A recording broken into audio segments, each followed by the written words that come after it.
Welcome to AI News for Businesses, your weekly update on what's new in AI and why it matters. Let's go. First, Anthropic, a competitor of OpenAI, has announced the Model Context Protocol, a way for AI systems to connect directly to external tools. Let's understand what it means. Let's say you have an AI Slack assistant. Now imagine an employee checking with their AI assistant about action points from the previous meeting. For AI to answer it, it needs to connect to Google Drive, find the latest meeting recording, and pull out the relevant details.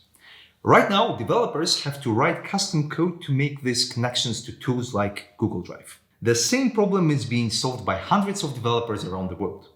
Anthropic's protocol fixes it. It introduces a standard that lets AI system communicate with external tools like Google Drive. Once a connection is built by anyone from the community, anyone else can use it with no extra coding. For businesses, it means AI solutions can be built faster, integrations are more reliable, and the whole process is less expensive. Fantastic, isn't it? The fact that standards like this are appearing shows that AI technology is maturing. Next news, also about Anthropic. Amazon has doubled its investment in Anthropic to $8 billion, reinforcing its AI ambitions.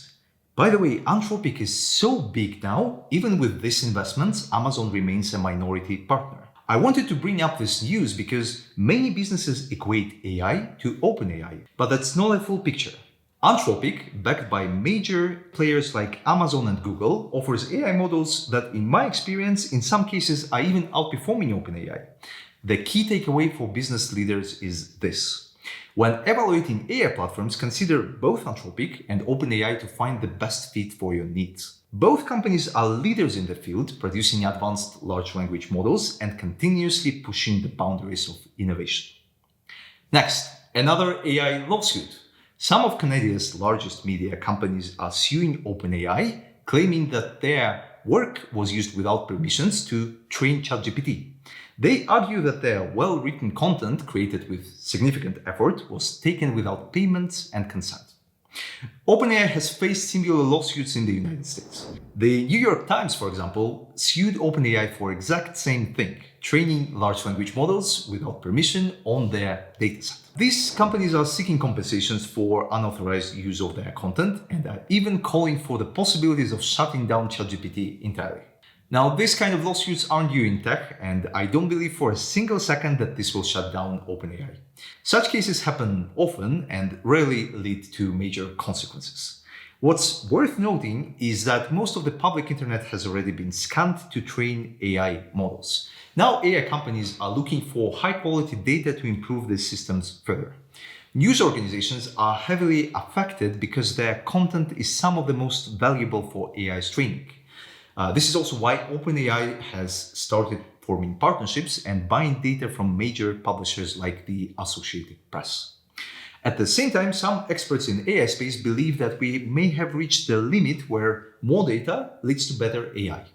This raises questions about whether further innovations will need to depend less on data and more on finding new approaches. You see, innovations between models like GPT 3.5 and GPT 4.0 showed significant improvements, but progress in output quality has slowed down recently. New approaches like OpenAI o1 are promising, but they focus on deeper reasoning, following a think more before giving an answer principle rather than relying on more data equal better AI paradigm. That said, I don't think we've hit the ceiling yet. My intuition tells me that we're close. A breakthrough is needed, and with so much money being invested and the brightest engineers chasing AGI, I believe we'll see new innovations soon. Last news. Microsoft has announced an ambitious plan to train 1 million people in Poland in AI and cloud technology through free online course by 2025. Considering Poland's adult population is around 30 million, this initiative will impact over 3% of adults in the entire country, a huge project. What's more important, I feel like more countries, companies, and individuals are starting to understand one important change in the global economy. The future of work in every industry will be shaped by AI.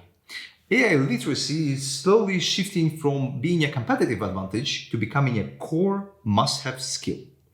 Business leaders need to focus on helping their teams learn the skills and stay competitive and successful in the changing job market. What's your opinion on this? What do you think are the most effective tools that business leaders can use to prepare their teams for AI-driven future? Let me know in the comments.